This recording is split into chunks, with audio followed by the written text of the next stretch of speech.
feriado. Nós temos o feriado aí dia 21, apesar de todos os dias estarem meio estranhos, mas é um feriado conforme o nosso calendário nacional. E na quarta, aula normal, só que nós teremos a prova. Como que vai funcionar? A nossa prova vai ser aplicada no mesmo horário da aula. Eu vou abrir aqui com vocês vão entrar aqui no Teams, tá? Vocês vão entrar no link, como se fôssemos assistir uma aula normal. Só que também eu vou disponibilizar para vocês no AVA o link para vocês acessarem a prova, que vai ser realizada também de forma virtual. Aqueles que, por algum motivo, não conseguirem realizar na próxima quarta, a princípio, vocês vão realizar a segunda chamada, tá bom? Até porque, se fôssemos por uma forma presencial de realização da nossa prova, a prova já ia ser mesmo no dia da minha aula, das 7 às 8h15. Vocês realizam a prova com essa minutagem. Se precisar de uns minutinhos a mais, eu vou conceder. Então, observem vocês que eu vou estar aqui no Microsoft Teams, vocês podem também estar logados comigo, mas também vocês vão logar no Google Forms, que é onde nós vamos vincular as provas ou alguma outra plataforma, conforme aí a conveniência do professor. Cada professor vai poder escolher o modo de aplicação dessa prova virtual, certo, gente? Então, professor, por que a gente só não faz a prova e então nem precisa entrar aqui no Teams? Porque eu estarei aqui para verificar quem realmente está fazendo no dia, porque eu só vou disponibilizar a prova no dia, e vou estar aqui para ajudar vocês em eventuais dúvidas. Lógico, não é dúvida de professor, eu estou na dúvida entre A e B, qual eu respondo? Não, eu não vou fazer isso. Mas às vezes uma palavra, vocês têm dúvida, às vezes vocês têm dúvida de como acessar. Eu sei que não são todos os alunos que são aí, como eu posso afirmar, 100% digitais, mas todos estão aí aprendendo como acessar esses meios que nós temos diferentes. Por isso que eu considero vocês aí uns guerreiros, porque vocês estão conseguindo acessar as aulas, vocês estão conseguindo participar das aulas de forma remota, né? Eu aqui na minha casa e vocês de vocês. E a nossa prova vai ser assim. Eu vou tentar ao máximo trazer o quê, gente? Uma conotação sendo avaliada. Alguém tem alguma dúvida? Ou abriu o microfone sem querer? Ai, gente. Só uma dúvida, só para repetir e confirmar. A prova é na quarta, de 22, é isso? Não na quinta na sua aula, é isso? Mas não, gente, desculpa, eu tô doida. Eu tô pensando que hoje é quarta. Obrigada, Júlia, pela sua consideração aí. É 23 de abril, ó. Deleta, 23 de abril, o dia da nossa aula. Beleza. E aí, qual é o caminho que vocês vão seguir?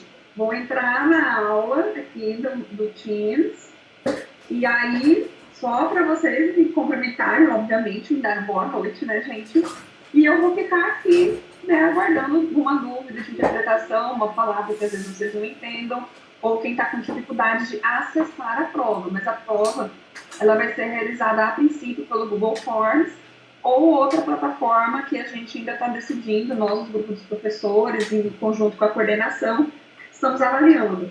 Gente, eu quero falar para vocês, é tudo novo, e nós estamos fazendo o possível para oferecer para vocês as melhores condições de estudo, né? Eu não sei se vocês sabem disso, mas nós, professores, estamos utilizando o espaço da nossa casa, o nosso computador pessoal, nossa internet, para poder realmente fazer ao máximo para que vocês não tenham prejuízo de tempo, né? Para que ninguém fique prejudicado.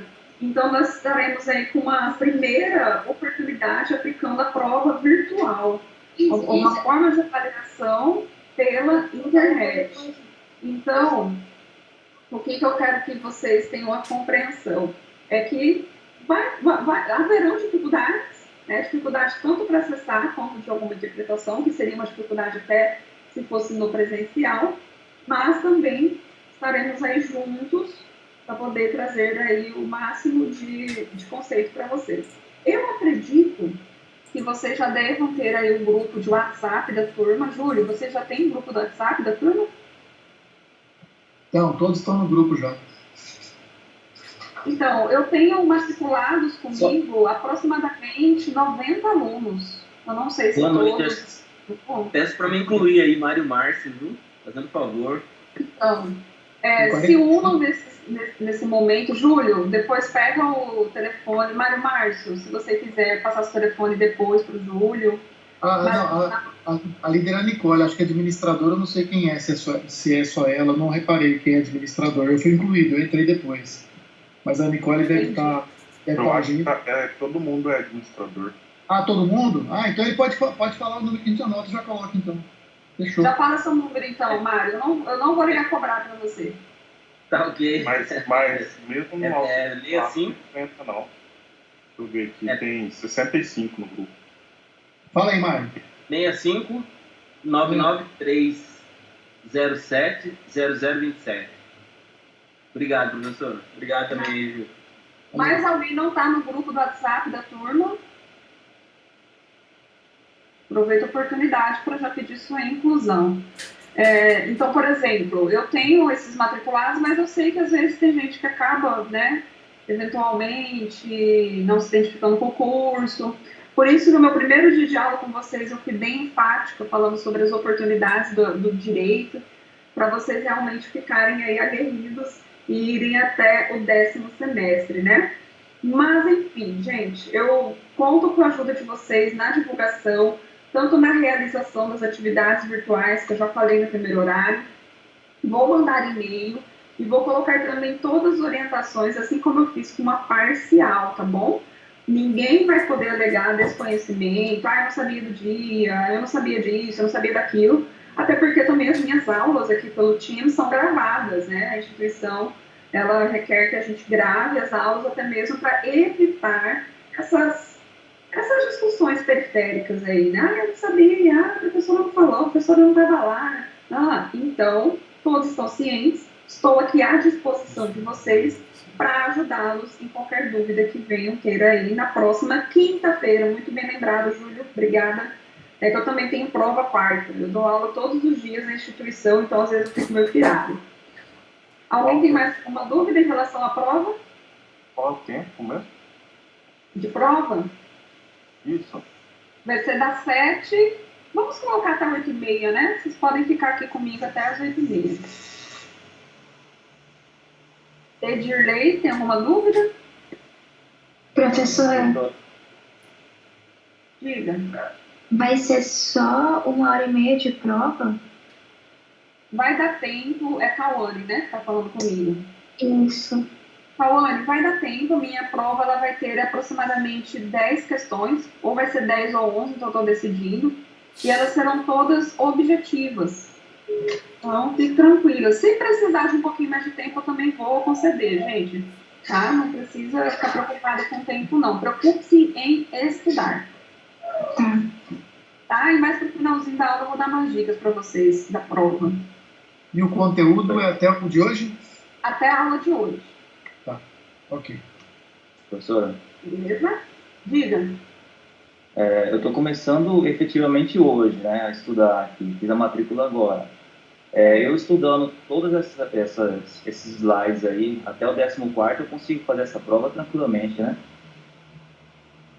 Tem até o 10º encontro postado para vocês. Então, em regra, eu já dei 10 aulas para vocês, né? Assim, de conteúdo, porque a aula mesmo, cada quinta-feira conta 2 aulas, tá bom? Cada quinta, 2 aulas, primeiro horário e segundo horário. Então, qual é a minha dica para você? Né? Estude mais pelos tópicos que eu coloco no meu material, até porque você vai estar um pouquinho mais em cima da prova, não vai dar para você aprofundar. Entendi. Mas está tudo na plataforma lá, eu consigo. Sim, tudo na plataforma. E aí fica a minha dica também das questões, né? Eu sempre coloquei questões lá. E você, Edilei, como está começando hoje, faz a minha parcial. A parcial está lá no encontro 9, no momento da aula. É um quiz, eles colocam lá o nome quiz. E aí já faz a parcial até amanhã, porque eu prorroguei o prazo, alguns colegas aqui ainda não fizeram também. Não sei se você está incluído neles, então já faz, porque vale 2.500 pontos. Ah, tá, ok, estou me adaptando ao curso, mas eu vou fazer isso. Se você tiver alguma dúvida, você pode mandar um e-mail para mim. Se você quiser anotar meu e-mail, é marianag.oliveira. Mariana, G de Gomes, né? Ponto Oliveira, @croton.com.br. Tá ok. Obrigado. Pode me mandar e-mail para as pessoas, eu estou começando agora, estou perdida, onde eu acho isso, onde eu acho aquilo. Mas você está numa excelente turma, é a melhor turma que eu já vi, assim, de estudiosos da teoria geral do processo. Então você pode aí perguntar para os colegas, eu tenho certeza que quem puder vai te ajudar, tá bom? Você não está sozinho nessa. Ok, obrigado, agradeço. Nada. Mais alguém com alguma dúvida?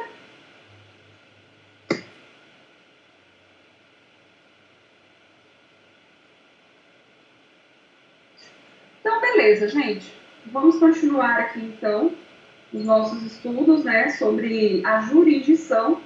Agora, então, eu vou passar para o segundo tempo com vocês e vamos falar da jurisdição voluntária e jurisdição contenciosa. Da onde vem a palavra contenciosa, tá? Contenciosa é uma palavra que vem de contenda.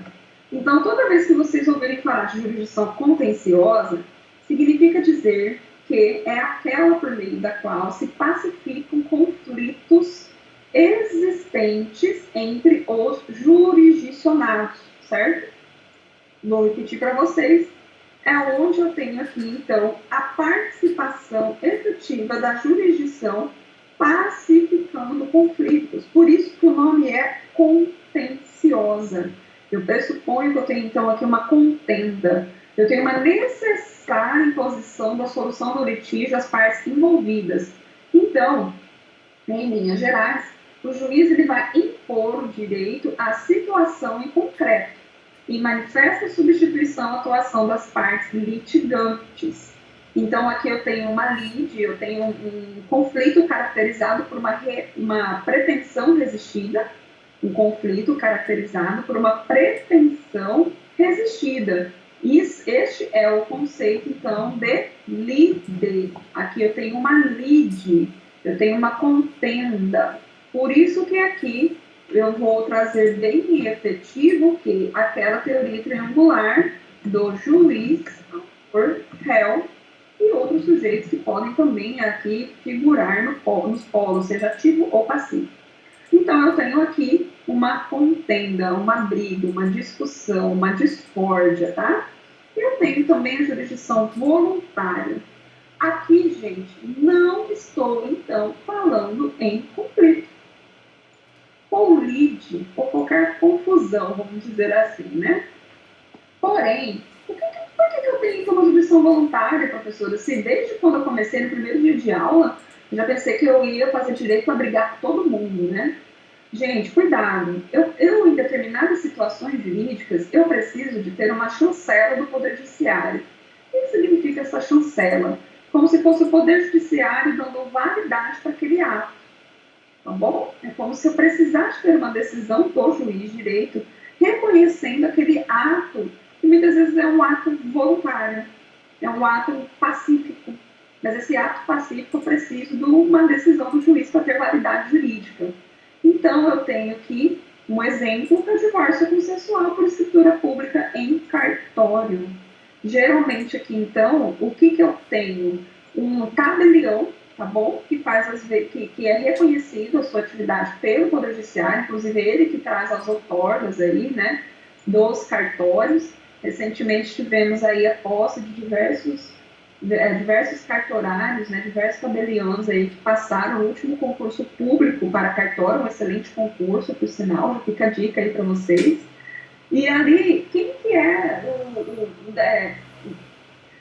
os cartórios extrajudiciais estão inseridos onde? No Poder Judiciário.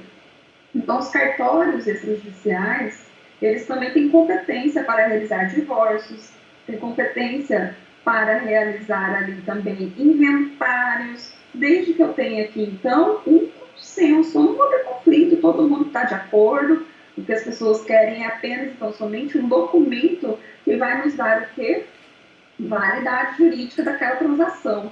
Então, no divórcio consensual, os cônjuges estão de acordo, então eles comparecem no cartório e realizam esse divórcio, e eu tenho uma chancela do Poder Judiciário. Eu vou ter lá um selo, por meio de uma escritura pública, reconhecendo que nós estamos divorciados e está tudo resolvido para a gente. Beleza? Então, aqui é um exemplo também. Eu tenho também, gente, outros exemplos de jurisdição voluntária, tá? Aqui, se vocês quiserem, vocês podem incluir. Eu tenho aqui, por exemplo, um pedido de retificação de registro civil. Ah, professora, o que significa dizer isso? Vocês estão tendo direito civil 1, salvo engano, né, com o professor Stanley. E dentro do direito civil 1, não sei se vocês já estudaram ou ainda vão estudar, a proteção ao nome. E vocês sabem muito bem que existem determinados nomes, que são pré-nomes, né, que é o primeiro nome, que as pessoas possuem, e geralmente essas pessoas, elas muitas vezes têm um certo constrangimento em relação a esse nome.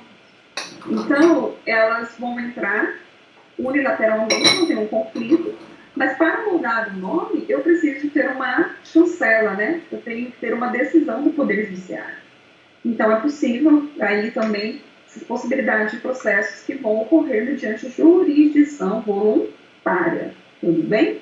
Que eu não vou ter um réu, né? Ah, contra quem eu vou entrar para mudar meu nome? Contra ninguém. Só vai pedir para o Estado, então, me otorgar essa possibilidade de modificação do nome. Eu tenho também a jurisdição, aqui o conceito de jurisdição voluntária, que é uma atividade estatal de integração e fiscalização, ok, gente?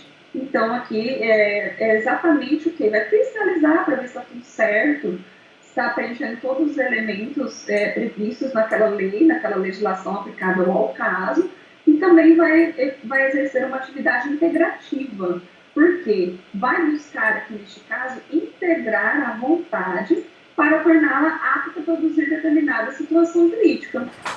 O divórcio, como deu exemplo, o inventário, a modificação de nome ou sobrenome e por aí vai. Eu tenho aqui, então, como características da jurisdição voluntária, a ausência de litígio entre as partes. Então, observem vocês que eu não tenho litígio.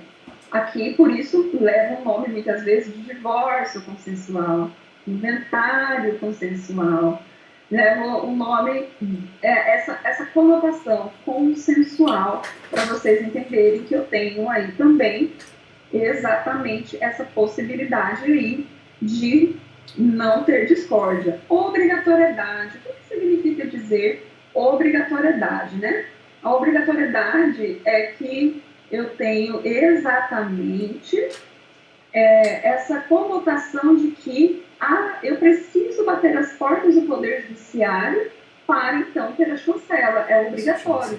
Eu quero divorciar. Não, todo mundo de acordo, todo mundo está em paz. Basta apenas e tão somente que cada um segue sua vida e não vá lá resolver essa situação. Não basta, gente. Eu preciso resolver.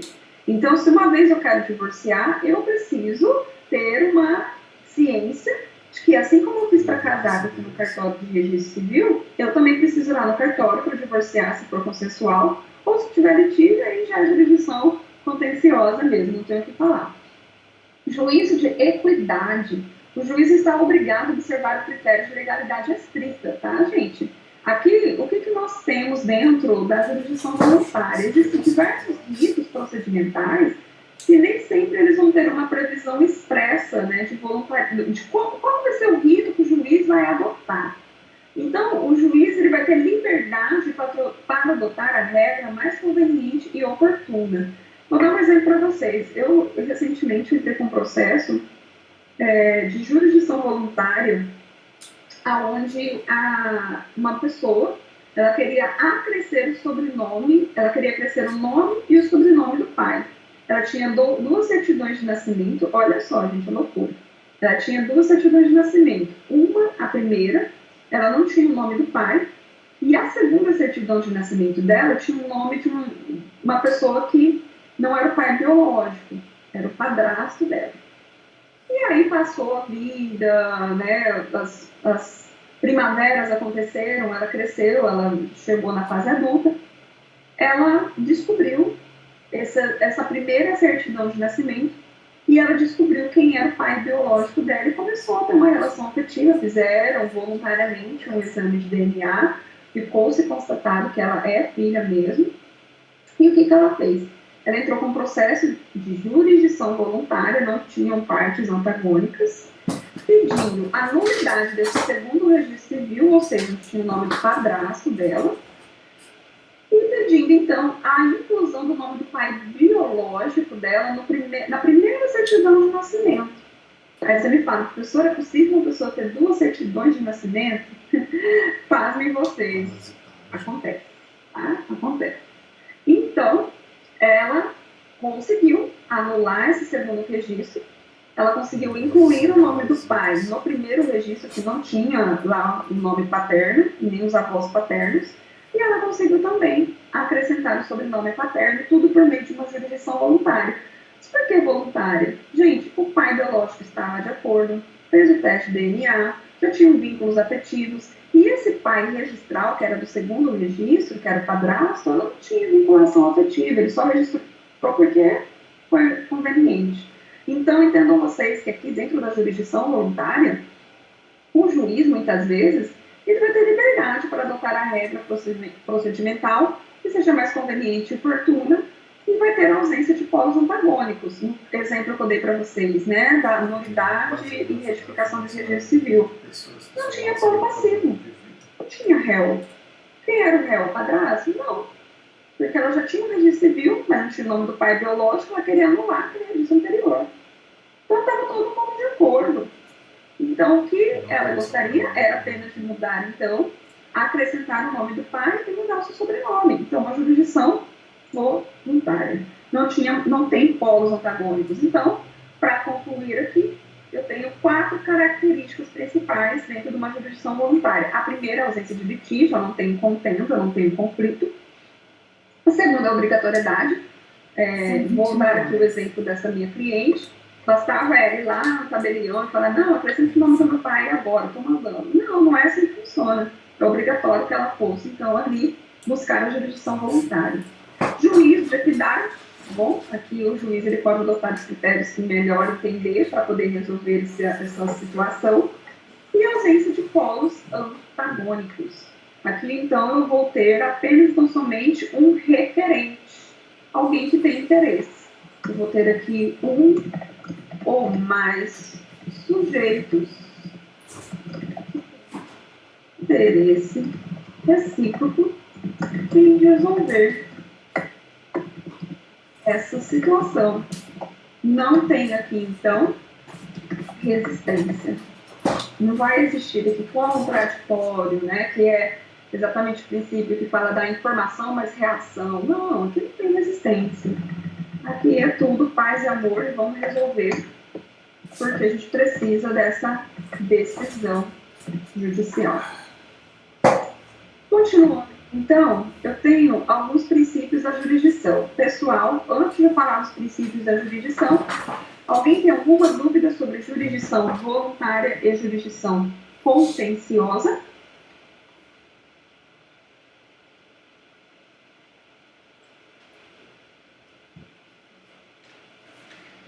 Não? Então vamos continuar, né? Não há dúvidas, eu só tenho certezas. Então aqui, eu tenho os princípios da jurisdição. Eu vou trabalhar com vocês inicialmente esses 5 princípios, tá? Eu tenho o princípio da aderência ao território, tenho o princípio da investidura, indelegabilidade, inevitabilidade e do juiz natural, tá bom? Vamos trabalhar cada um deles. Vamos começar pelo princípio da aderência ao território ou princípio da territorialidade. Antes de começar aqui a explanar com vocês, quando a gente fala aderência ao território, o que vem na sua cabeça? Significa que é justamente como se fosse um velcro, né? Vamos aderir, vamos fixar naquele território. Quando eu falo território, gente, eu falo de extensão geográfica, literalmente, tá? Estou falando aqui para vocês de uma expressão que significa falar de comarca, tá? Para quem não sabe, a expressão comarca, ela representa exatamente o quê? qual é o território que aquele juiz vai atuar, o território geográfico, que nem sempre coincide com o mesmo território das cidades, tá bom? Cidade é diferente de comarca. Cidade é para fins políticos, né?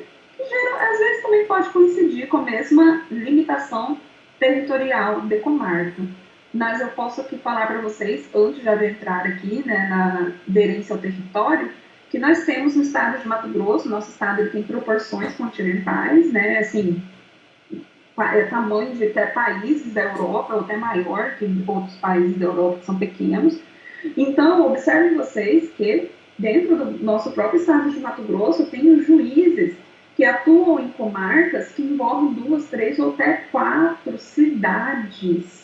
Então, observem vocês que é para fins de organização jurisdicional. Mas vamos aqui ao conceito.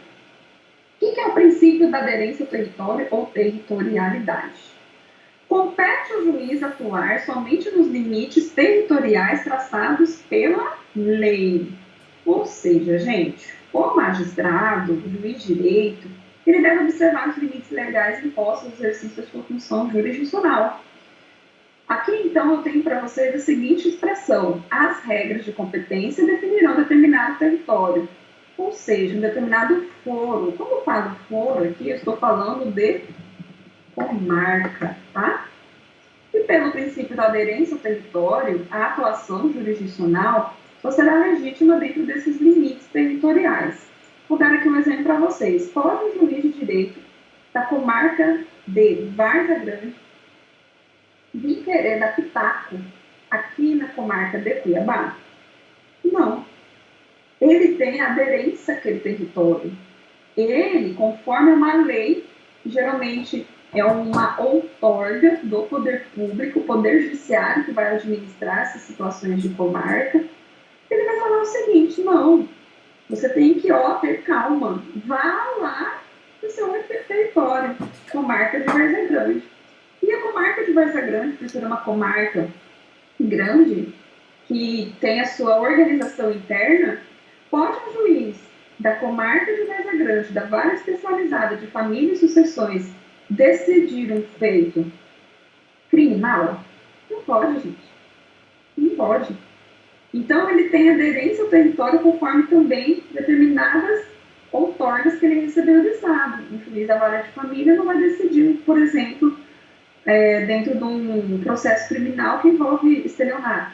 Não vai. Ali já vai ser um outro juiz designado para aquela matéria. Então, voltando aqui, eu tenho algumas exceções ao princípio. Qual exceção?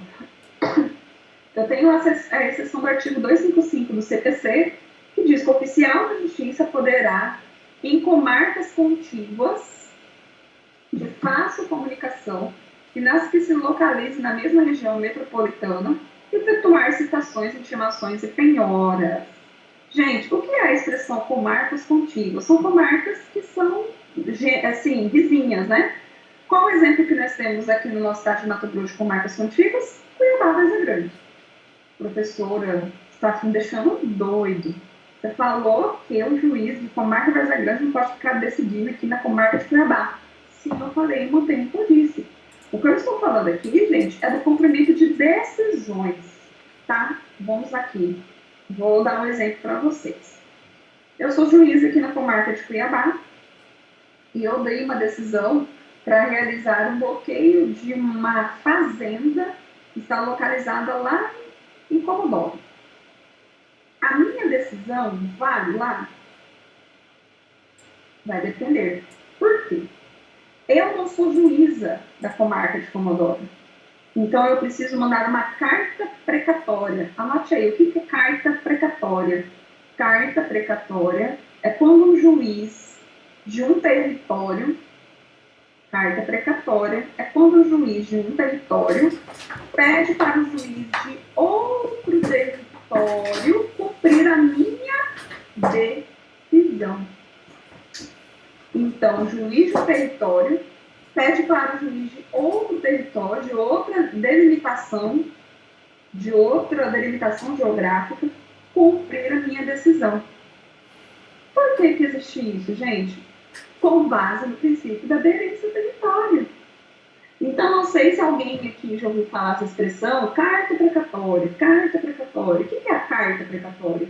É um pedido meu, juiz da comarca de Cuiabá, como no meu exemplo, para o juiz da comarca de Comodoro cumprir a minha decisão. Mas por que eu tenho que pedir para ele mesmo?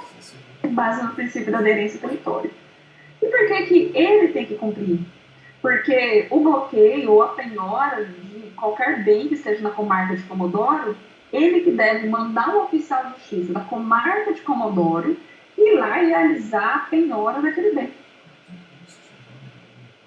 Agora, a exceção se aplica quando são comarcas contíguas. Posso dar um exemplo para vocês, Cuiabá, Varza Grande. Então, pode vir o oficial de justiça lá na comarca de Varza Grande, atravessar a ponte do Rio Cuiabá e cumprir uma decisão judicial aqui. Vai te intimar, vai te citar, ou vai fazer qualquer outra situação sem necessidade de carta precatória. Isso é para facilitar, porque eles são comarcas contíguas, eu tenho facilidade de comunicação e facilidade de acesso. Agora, o que sai dessa expressão de comarcas contíguas, para cumprir decisões judiciais, eu vou precisar de expedir a carta precatória em obediência ao princípio, então, da aderência ao território. Ok, gente? Este, então, foi o princípio da aderência ao território. Alguma dúvida? Às vezes eu falo rápido demais e vocês se confundem, né? É que o professor tem mania de ir lá e volta, né? Então, façam as suas perguntas se vocês tiverem em relação ao princípio da aderência ao território, ok? Mariana, no caso, até que investidura, mas se o juiz é nomeado na ausência de ter um juiz no outro município, ele dá cobertura em mais de um município, por delegação, por prazo determinado, aí é uma exceção ou é porque foi determinado a ele, e o Tribunal de Justiça deu a ele a incumbência de também julgar casos do outro município, que não seja município vizinho, por exemplo? Tá, Júlio, vou responder a sua pergunta com base nas normas de organização interna do Poder Judiciário local. Por que chega, às vezes, na situação de um juiz decidir em mais de um município, 2, 3 municípios, tá? Porque nós temos algumas regras administrativas de abertura de comarca. Isso daí é por fins econômicos mesmo, tá? De recursos, de dinheiro. Então, em determinadas comarcas se torna inviável em determinadas cidades se torna inviável você abrir um fórum, por exemplo.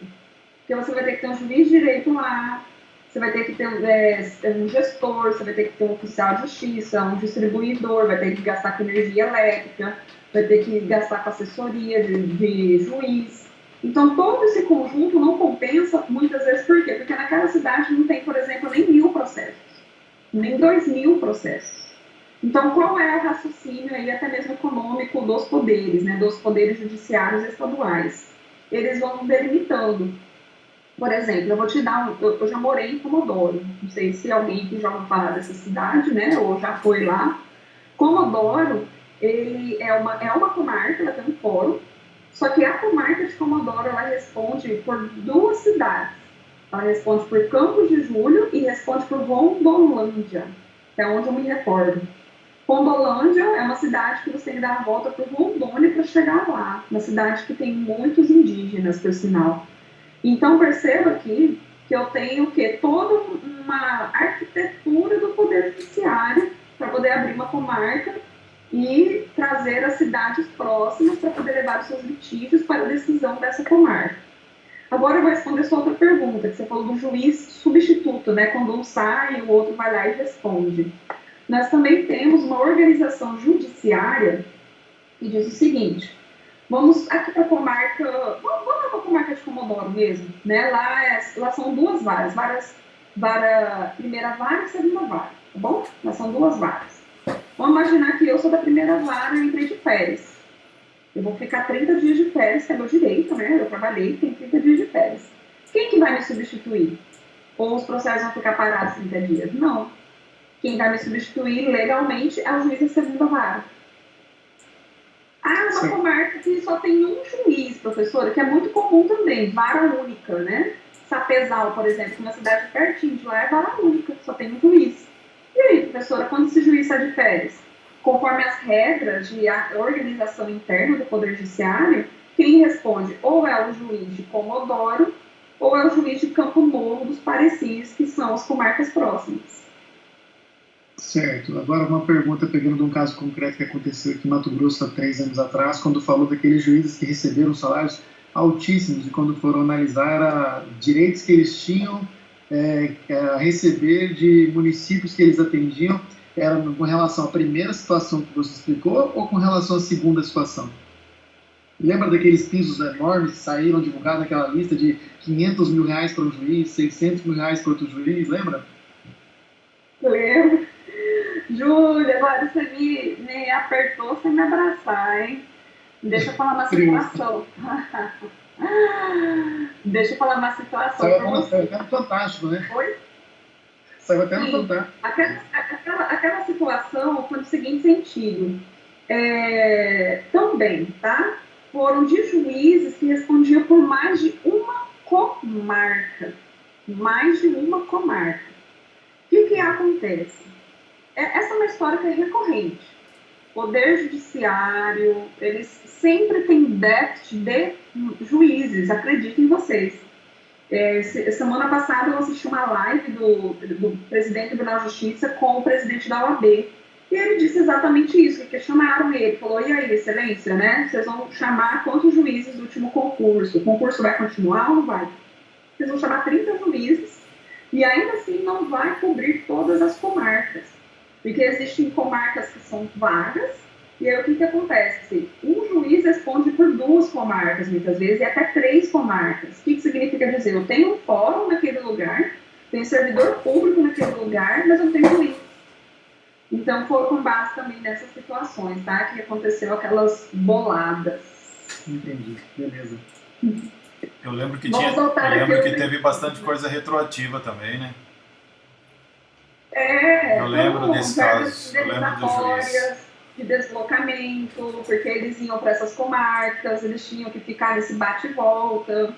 Então, Roger, foi um acúmulo, né? Mas assim, aqueles juízes, o que aconteceu? Só para vocês entenderem, eu acredito que quem acompanhou melhor aí a mídia sabe o que aconteceu. Não que assim, desculpa a expressão que eu vou usar, não que seria errado eles receberem esses valores, porque está na lei, então vai ter que pagar.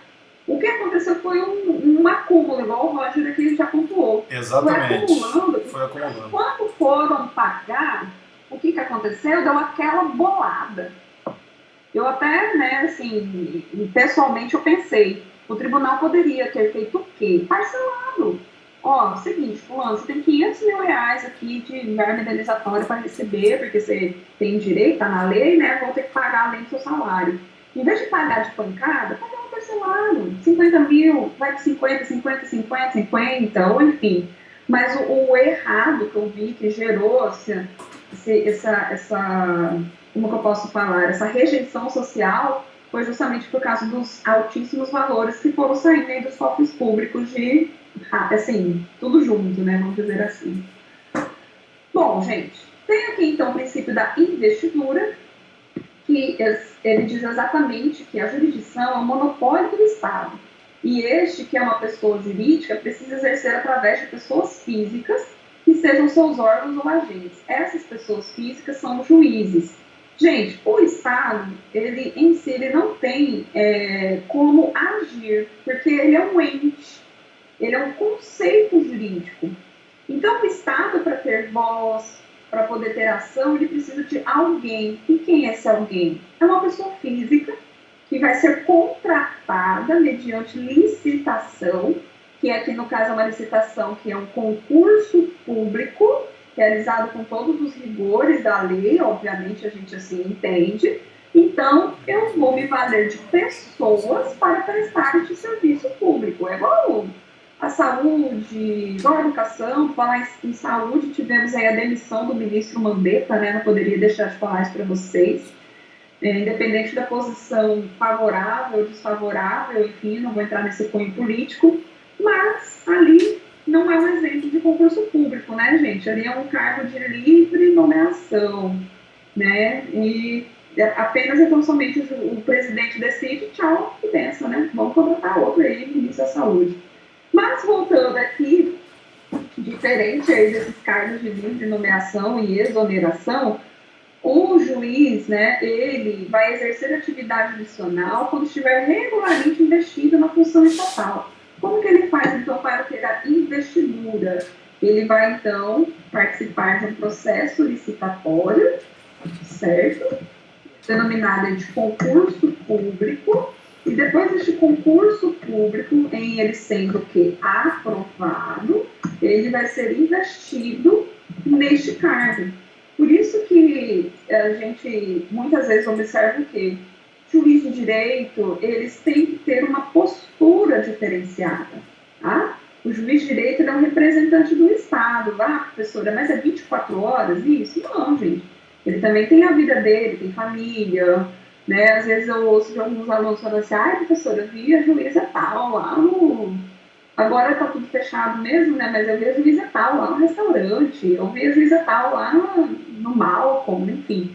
Gente, os juízes, eles têm as vidas deles, eles são pessoas físicas prestadoras de um serviço público, né? Se sim vocês conseguirem entender. Só que eles têm a investidura que foi outorgada, conferida, foi autorizada por quem? Pelo Estado, mediante um processo licitatório que vai partir do pressuposto da igualdade. Quem vou contratar? Independente se é João, Maria, Francisco, José, aqui o poder público vai contratar aquele que tiver mais competência, certo? Eu tenho também um outro princípio da jurisdição, que é o princípio da indelegabilidade. O exercício da jurisdição não pode ser delegado. O que significa dizer isso, gente? Não pode ser transferido para terceiros. Não pode, eu não posso passar para um terceiro. Então, uma vez fixado a jurisdição e determinado magistrado, caberá a ele em regra proferir as decisões pertinentes aos processos que lhe foram distribuídos. Então, gente, um juiz, uma vez investido, ele não pode delegar a sua função. Ele não pode virar e falar bem assim, seguinte, eu passei no concurso público, mas eu não gosto muito de magistratura, então eu pedi para o meu filho decidir no meu lugar. Oi? Como? Onde? Não pode, gente. Assim, é lógico. A gente brinca muito no meio jurídico, né? Falando bem assim, essa decisão foi do assessor do juiz que não leu o processo. Porque, gente, o que acontece? Todos os juízes, eles têm assessoria, que a gente fala que é um assessor de gabinete.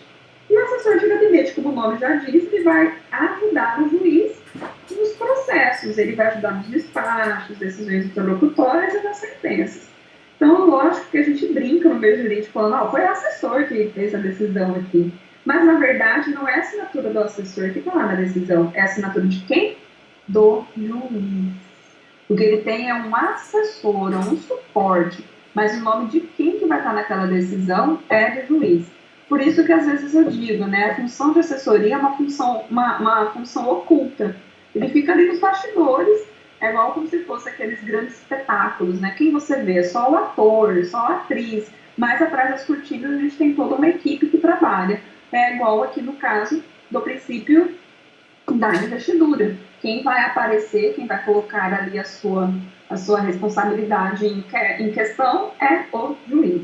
Excepcionalmente, cumpre ainda lembrar que a previsão do artigo 972 do CPC diz: se os fatos alegados pelas partes dependerem de prova, o relator poderá delegar a competência ao órgão que proferiu a decisão rescindenda, fixando o prazo de 1 a 3 meses para a devolução dos autos. Gente, eu vou explicar para vocês o porquê que eu coloquei, tá, essa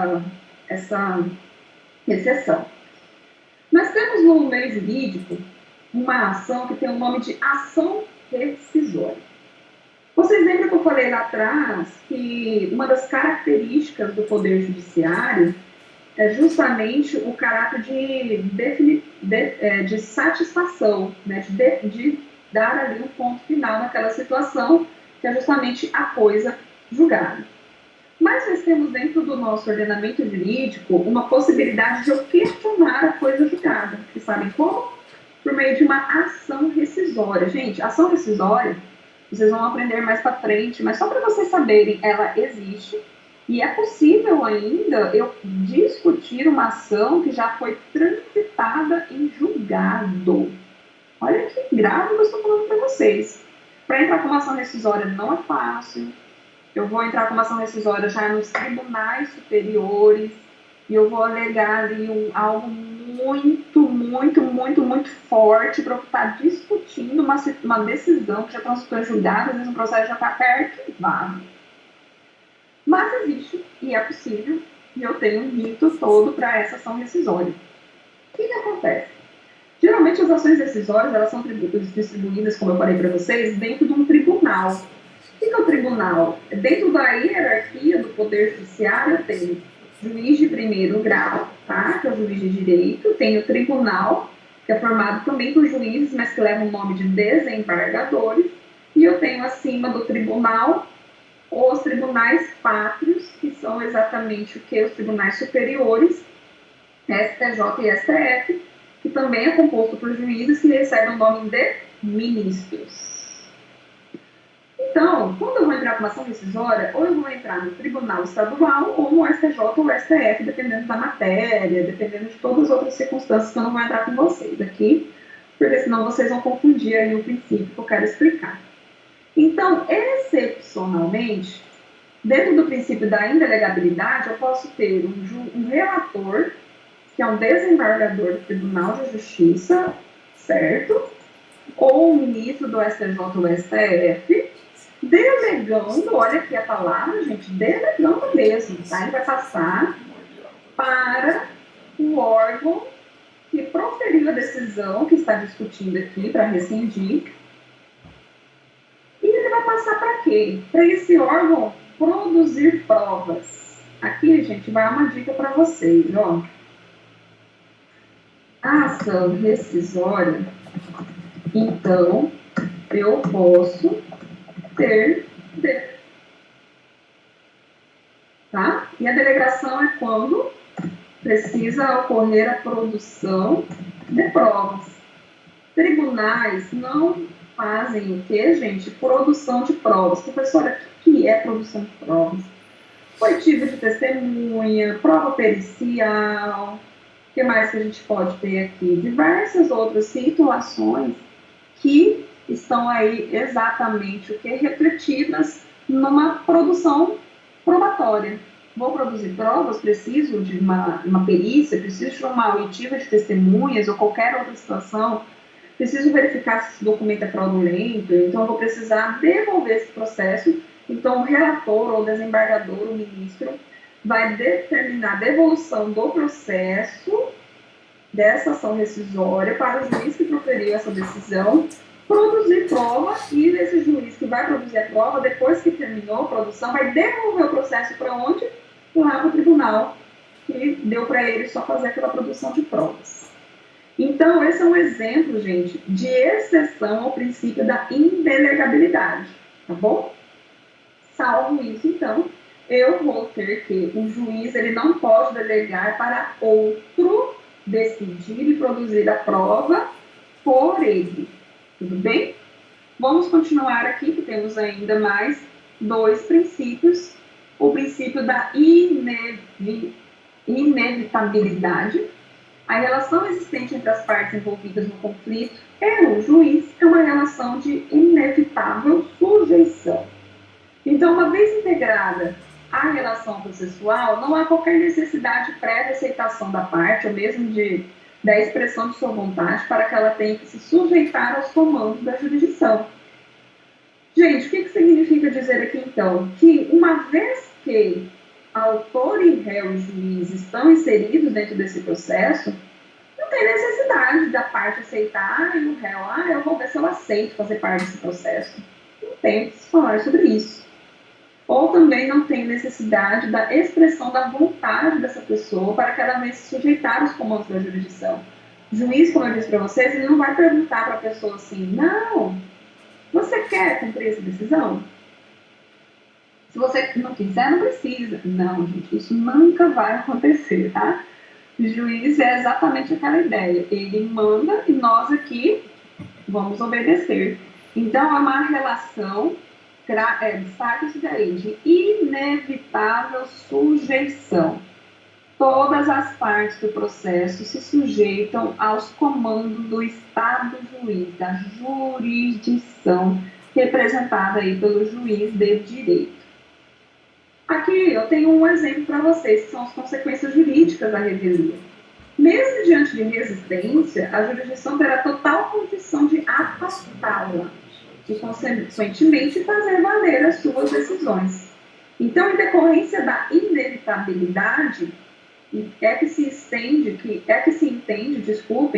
o direito processual é um ramo do direito público, como eu falei para vocês lá nas nossas primeiras aulas, né? Eis que a relação existe entre os jurisdicionados e o Estado juiz, tá? Jurisdicionados e o Estado juiz, verdadeira relação de sujeição. Sujeição é exatamente aqui uma relação mandamental. O juiz manda e essas pessoas que estão nesse processo estão aí sujeitas a essa circunstância. Característica de império que a gente estudou no primeiro horário, tá bom? Então, eu tenho aqui um ramo do direito público. Ai, professora, mas o processo é meu. Eu que sou a parte autora, o direito é meu, é eu que estou querendo que o meu direito seja reconhecido. Então, eu posso fazer o que eu quiser com o processo? Não, você não pode fazer o que você quer com o processo, porque uma vez que você entra com essa ação judicial, esse processo não é mais seu. Lembra que eu falei isso para vocês lá atrás? O processo agora, ele é de interesse público. E os atos que vão acontecer dele são conforme a lei, não é conforme a sua ou a minha vontade. Então, por isso que nós temos que este princípio da inevitabilidade, porque é inevitável. Uma vez que você entra com o processo, é inevitável. Você vai ter que cumprir o que o juiz manda, você vai ter que falar na hora que o juiz te concede a palavra e por aí vai. Eu tenho aqui um último princípio, tá bom, gente? Que é o princípio da inafastabilidade. O princípio da inafastabilidade é quando a parte que se envolve no conflito de interesse não está, em regra, obrigada a exaurir eventuais meios administrativos de solução de litígios antes de procurar o judiciário. Vou dar aqui um exemplo para vocês, tá?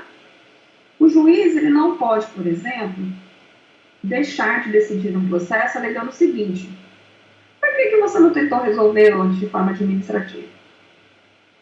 Por que você não foi lá naquela empresa e tentou resolver, tentou mandar uma notificação, tentou resolver extrajudicialmente? Então, o que eu estou aqui afirmando para vocês? Que a jurisdição, ela não pode falar o seguinte: como você não tentou resolver de forma administrativa, eu vou jogar extinto o seu processo, você vai lá e tenta resolver, se você não conseguir, você volta aqui, tá? Não, isso não pode acontecer. A jurisdição, ela é inafastável. Uma vez que eu provoco o Poder Judiciário, uma vez que eu pulo a fase da inércia, né, igual a gente já falou no primeiro horário, que o Poder Judiciário tem por característica a inércia, aqui eu estou falando para vocês que, uma vez que eu bato as portas do Poder Judiciário, é inafastável. Ele não pode se eximir, deixar de resolver aquele litígio, porque não foram exauridos os meios administrativos. Eu tenho uma exceção, tá? Algumas exceções, gente. Uma delas é prevista na Constituição Federal. Eu tenho a Justiça Desportiva, né? Aqui na Justiça Desportiva, eu tenho uma exigência que, para eu bater as portas do Poder Judiciário, primeiro eu preciso esgotar a via administrativa. Mas percebam, essa é uma previsão que está na onde? Constituição Federal. Então, vou dar um exemplo de uma relação de consumo para vocês, tá? O juiz, ele não pode deixar de decidir um processo envolvendo relação de consumo alegando que você não foi primeiro no PROCON. Pergunta: o PROCON é um órgão administrativo ou do Poder Judiciário? É um órgão administrativo, gente.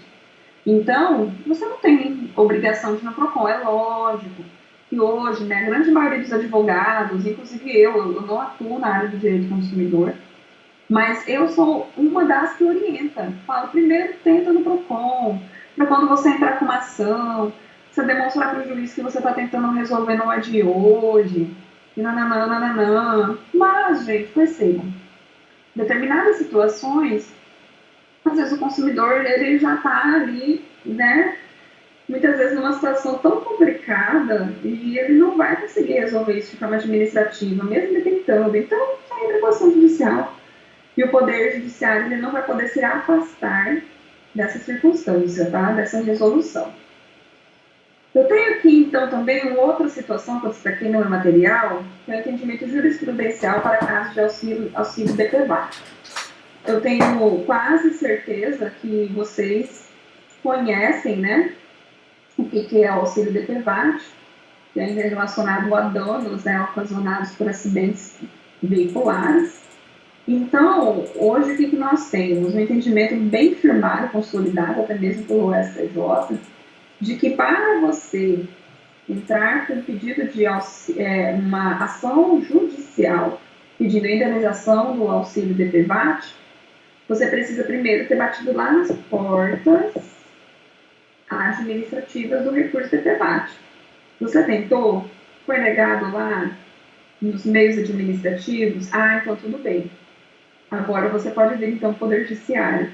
Logicamente, gente, isso aí não é provisão da lei, tá? Esse entendimento jurisprudencial.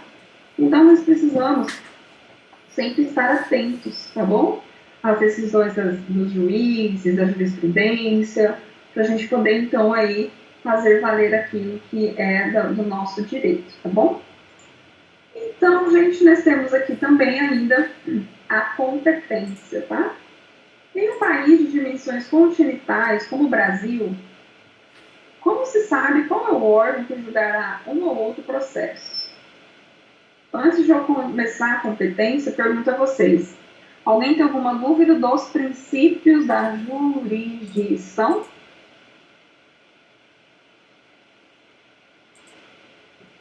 Ok, professor. Ok. Tudo certo? Pode meter bala aqui na competência?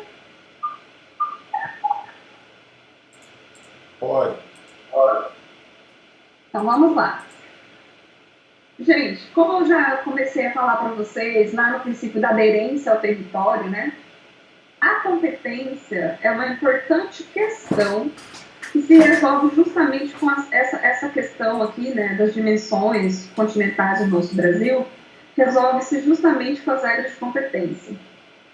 Antes de adentrar nessas regras, vamos analisar qual é o conceito de competência. Aqui vocês vão ouvir, então, algumas expressões onde eu vou falar o juiz é incompetente, o juiz é competente. Cuidado, aqui quando eu uso essa expressão competente ou incompetente, eu estou falando para vocês, não que o juiz é burro, tá? Não que o juiz não tem competência, né? Não tem discernimento, não é isso, tá? Ele não estudou direito, que juiz incompetente é esse? Não. Aqui está ligado a ideia do princípio da aderência ao território. Existem juízes que vai ter um território onde ele é competente para decidir, o que sair desse território ele não tem competência. Ou seja, ele não pode decidir. Então, aqui, vamos observar, né, qual é o conceito jurídico de competência. Quais são esses critérios, né, para nós fixarmos a competência? Tenho 3 critérios aqui que eu vou conversar com vocês. Um é o primeiro critério objetivo, o outro é funcional e o outro é territorial.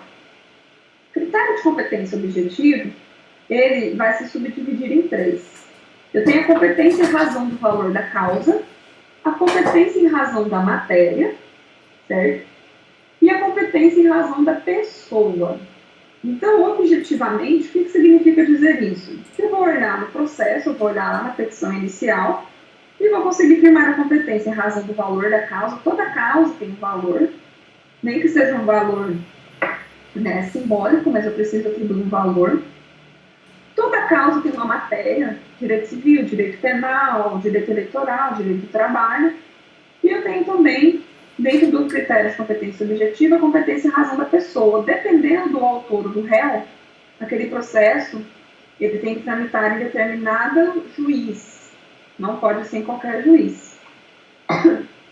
Eu tenho também a competência funcional, eu já vou explicar para vocês o que é mais à frente, e a competência territorial, que eu tenho dentro da competência territorial o foro geral, né, que é o domicílio do réu, e eu tenho alguns foros especiais, que podem ter aí situações particulares dentro do Código de Processo Civil.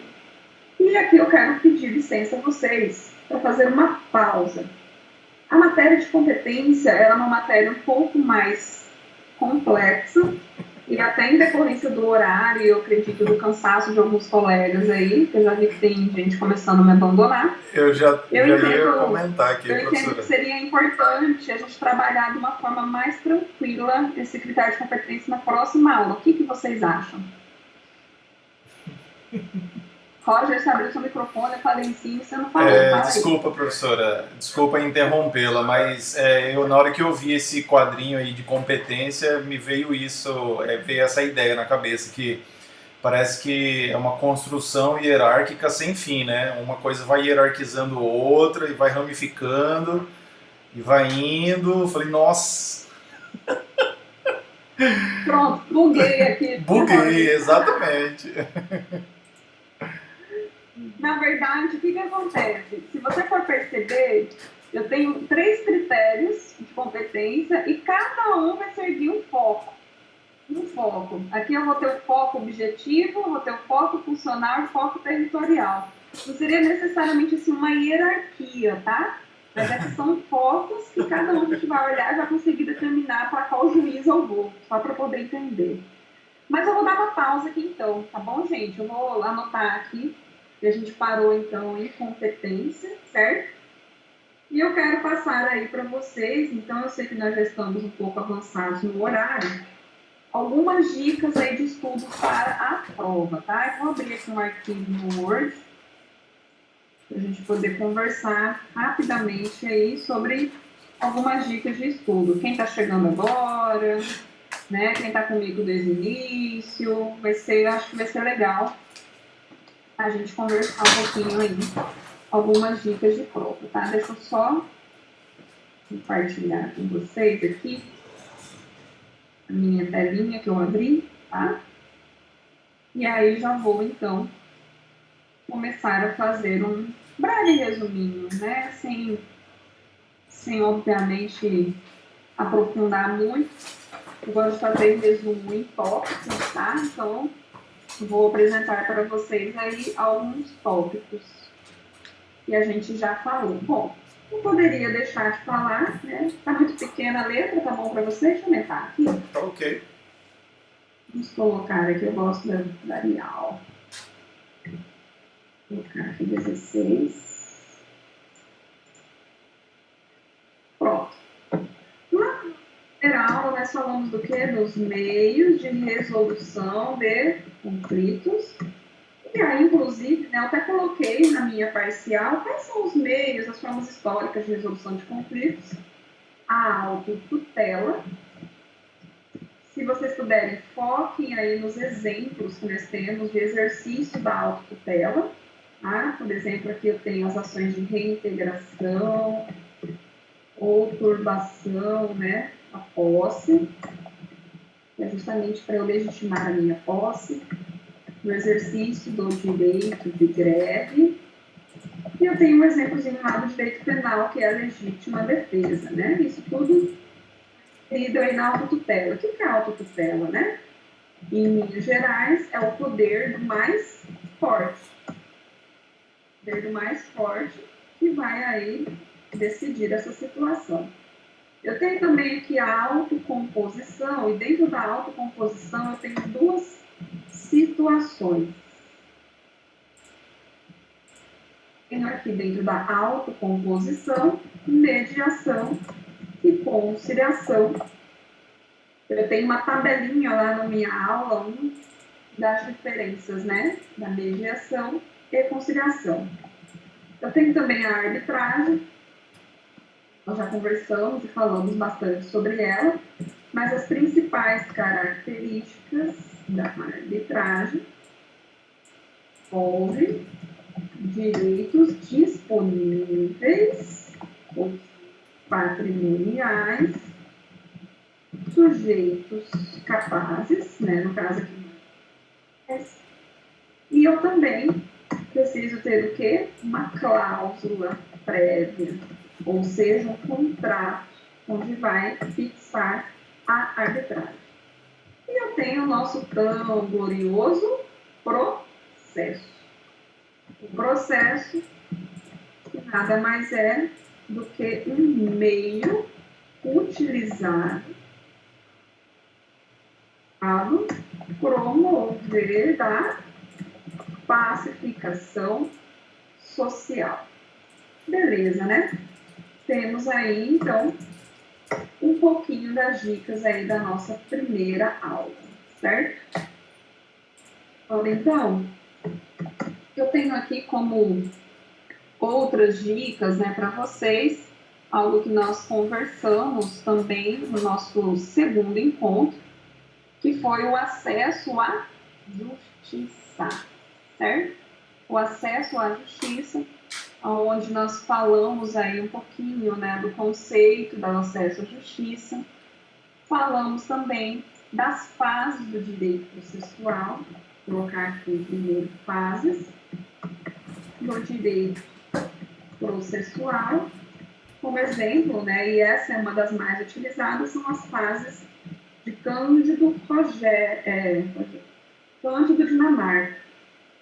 Cândido Dinamarca, ele traz aí 3 fases para nós históricas, tá? A fase cíclica, a fase autonomista e a fase instrumentalista. Vocês estudem os conceitos e identifiquem qual é a fase atual que o nosso processo civil se encontra, né? Qual é a fase atual que o nosso processo civil se encontra? Eu tenho também o direito material e o direito formal. São diferentes? Sim. O direito formal, ele vai estudar exatamente o quê? Eu tenho a diferença que o direito material foi até uma das perguntinhas minhas da parcial, né, gente? Uma das minhas perguntinhas da parcial foi exatamente essa diferença, tá? E eu tenho também aqui o acesso à justiça. Minha dica é estudem o conceito. Eu tenho uma previsão lá no artigo 5º. Alguém tem dúvida? Oi, estou te ouvindo. Artigo 5º, inciso 35 da Constituição Federal, que é a nossa célebre, né? A lei não excluirá da apreciação do Poder Judiciário lesão ou ameaça, lesão ao direito. Pronto. Então, todos têm acesso ao Poder Judiciário, uma vez que eu tenho essas ameaças de lesão ao meu direito, certo? E eu tenho, dentro do acesso à justiça também, diferença entre assistência judiciária, assistência jurídica e justiça gratuita, certo? Então, vocês podem se remeter também lá, né, ao nosso material, até o momento que eu estou, então, no encontro 2, trazendo para vocês aí algumas dicasinhas, né, de estudo, certo? Já lá no nosso encontro 3, nós falamos um pouquinho das normas fundamentais também, né, do Código de Processo Civil, que é um pouquinho lá da constitucionalidade, tá? Vou colocar aqui para vocês uma expressão para vocês lembrarem. Constitucionalização do direito processual civil. O que significa dizer isso? Disposições no CPC exatamente semelhantes aos princípios previstos na Constituição Federal. Semelhantes aos constantes na Constituição Federal. Né? Nós falamos um pouquinho também, né, do direito processual, as diferenças, né, dos direitos processuais penal, do trabalho. Falamos também sobre as fontes, estudem as fontes do direito processual civil. Qual é a nossa fonte principal? É a lei. Que lei é essa? Constituição Federal, as leis federais, como exemplo, tenho aqui o CPC 15, tá? Código de Processo Civil. Eu tenho as constituições e leis estaduais. Eu tenho os regimentos internos dos tribunais, né? Que eu até comentei com vocês, que é uma função atípica, né? Eu tenho também outra fonte aqui, que é justamente a jurisprudência, que eu até mostrei para vocês como que faz para pesquisar a jurisprudência. Eu tenho os precedentes, que são julgados dos nossos tribunais pátrios, STJ, STF, com base nas demandas repetitivas que foram ali decididas. E eu tenho uma outra questão, que é que eu vou colocar ó, como importante para vocês terem atenção. Como se dá a aplicação da norma, que é o direito processual, sempre no espaço. Tá? Eu tenho um princípio da norma processual no tempo, realmente o que é o princípio da irretroatividade da norma processual. Irretroatividade da norma processual. E eu tenho também outro princípio aqui, dentro do direito processual aplicado no tempo, que é a teoria do isolamento dos atos processuais. O direito processual no espaço é fácil, tá? É a aplicação das normas nacionais. Aqui não tem muito mistério. Eu posso ter excepcionalmente, né, alguns tratados internacionais que podem ser aplicáveis, mas isso daí é meio que uma exceção, tá?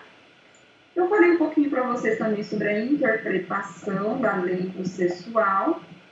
E dentro da interpretação eu falei para vocês algumas regrinhas da hermenêutica jurídica, tá? Que é justamente aquelas técnicas de integração que vocês vão ali verificar mais uma vez no meu material. Nós não temos tempo de aprofundar para sermos aqui um pouco mais dinâmicos.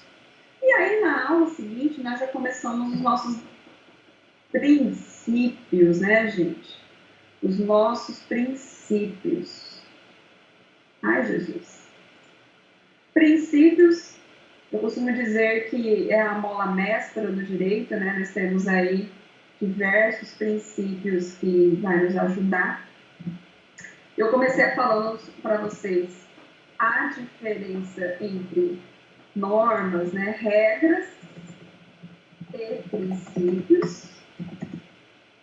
Qual é a diferença de um outro? Aqui é apenas para vocês se atentarem, né, que eu tenho aqui essas possibilidades de diferenciação e alguns critérios. E quando acontece, a minha dica de estudo para vocês é: e quando acontece conflitos entre princípios, tá bom? Foque no estudo disso daí. Porque eu coloco outras situações que eu não vou cobrar na prova. Mas observe isso aqui, ó. Como resolver? Vou colocar bem assim, ó.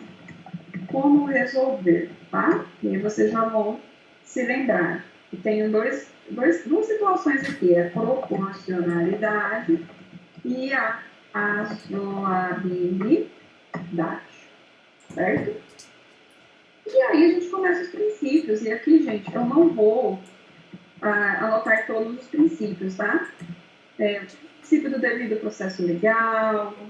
Eu vou ter vários princípios que estão ali inseridos nos nossos encontros. 5, 6, 7 e 8. Tá bom? 5, 6, 7 e 8. E, para encerrar, a nossa aulinha de hoje sobre jurisdição.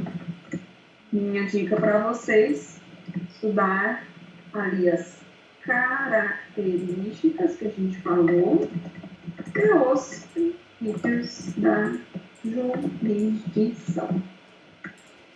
Beleza, gente? Deixa eu perguntar se todos conseguiram anotar as minhas anotações aqui que eu fiz. Eu não vou divulgar isso para vocês lá no portal. Isso aqui é privilégio de quem está na aula hoje, neste momento. Já está coletado em nada. Opa, esse é eficiente, hein? Já tira foto que sabe que não vai dar tempo, né, de copiar. Tudo certo. Tudo certo, meus queridos? Alguém tem mais alguma dúvida?